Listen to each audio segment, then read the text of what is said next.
Hey, howdy, hey everybody, Scott here, and today I'm starting a new video segment, a new video series, best start to a video ever, that I'm calling Apocalypse Preps, in which we will talk about just stuff that you might need for the apocalypse.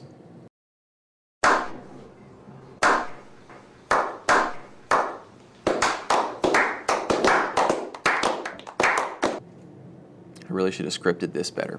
So today I want to talk about self-defense items and restrictions on being able to carry them. No, I'm not talking about firearms today, I'm talking about knives. Knives, actually I wouldn't use a knife as a self-defense item, not because I don't think they're useful, but because I wouldn't know what I was doing. I have no knife training, not for combat purposes. I can whittle a stick. Haha, I would die. Back on track. Knives are very useful either for self-defense or as a tool in a survival situation, but you're not always allowed to carry a knife in some places. So I got the idea for this from the Alex Fletcher Jakarta Pandemic and Perseid Collapse book series, which I will do a book report on sometime. They're some of my favorite survival apocalypse type of books, in which the main character, Alex, his son goes off to college and he has all his like survival gear and his bucket of freeze-dried food and his backpack of stuff, but he doesn't have any kind of weapon. Of course, he can't have a firearm at school, but he's not even allowed to have a knife, not even a pocket knife, because it's considered a weapon. And so I got to thinking, that puts you at a disadvantage for survival, because a knife is a multi-purpose tool. You can use it for so many things. And I thought, how could you get around this rule? First of all, let's start off to say that this is not legal advice, and you better do your own research and see what really will work and really won't work in your situation.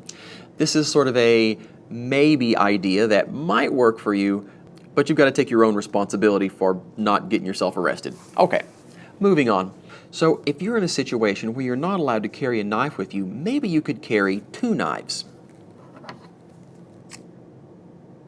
I've always thought it was weird that we tell kids that they can't bring knives to school, but then we require them to have scissors, because a scissor is really just 2 knives that are attached together. And if I had these scissors and a Phillips head or straight edge screwdriver, I could take this apart and I would have 2 knives, 2 kind of awkward knives, but still 2 knives. And if you buy a really nice pair of scissors, like these are carbo titanium scissors. I don't know what carbo titanium means. These are the ones that cut me right there. Let's not have a replay. Actually, these might be better than a standard knife for cutting rope. You could just cut it right there. If you were in a situation where it would be sort of marginally acceptable to have these scissors, why not put them in a sewing kit? You could have some spools of thread, some needles in one of those little containers, safety pins. I don't know what you have in a sewing kit. Maybe some scraps of fabric and a pair of scissors. Have that in a little bag, in a little pocket. And if somebody says, hey, what do you have in there? We'll go, oh, well, here's my bottles of water, and here's my prepaid phone card. Nobody has phone cards anymore.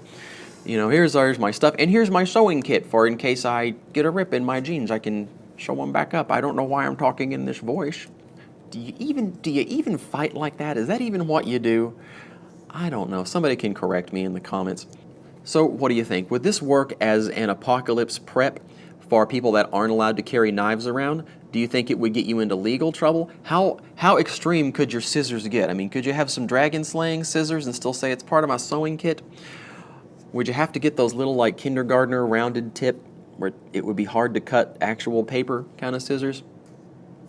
Or do you have any other ways around, the other ways that legally get around the no knife rule? Let me know in the comments, and I'll be happy to read those, and we can share those with each other. And maybe next time, on the next video, I won't have drank so much coffee. I didn't even need coffee. I was just like, oh, coffee's good. Oh, wait, what are we doing? Yeah, let's wrap this up. Until next time, keep your eyes out for plants and zombies. Not ideal, but functional.